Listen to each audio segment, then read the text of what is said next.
Hi my lovely viewers, this is Hello IT World Learning Tutorial channel for you. Today in this tutorial I am going to show you what are the Python for loops and their explanation.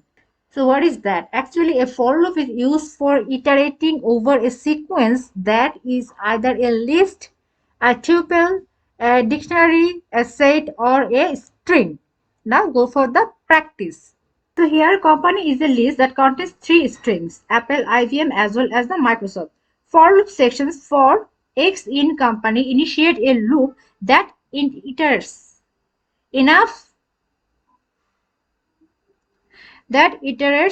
through each elements in the company list. X is a variable that takes on the value of each element in the list during each iteration. So next print the statement. Inside the loop, it prints the value of x during its iteration, and the output will be given Apple, IBM as well as the Microsoft, which holds the company variable. Now, looping through a string. Even strings are iterable objects. They contain a sequence of characters. So here, if we give another string,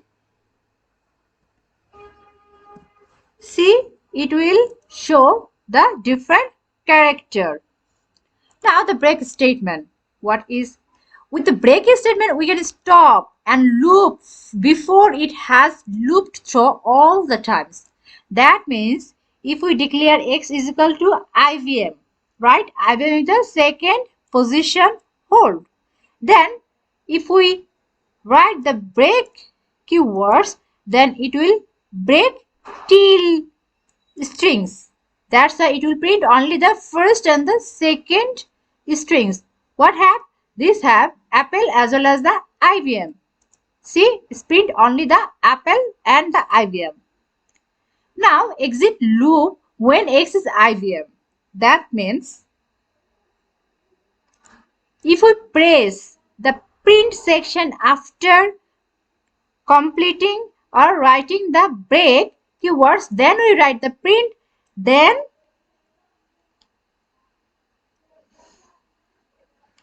breaks comes before the print. Before it break, then it will print.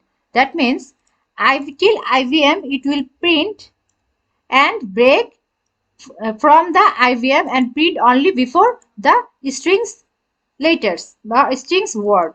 See, it's Apple. Here the two differences. Here we declare the print first, which one? Till IBM, then break. And these things print first one, then this break first till break, then print before this. Now the continuous statement. With the continuous statement, we can stop the current iteration of the loop and continue the next. That means here are the three strings variables in this company name that have hold 3, and we equal if x is equal IBM, that continue. That means it skip and the rest of the part will be continue. Then press. See, it skip this as well as the rest of the thing will continue. So thank you so much for watching this video. Please subscribe this channel. Hopefully this tutorial will help you so much.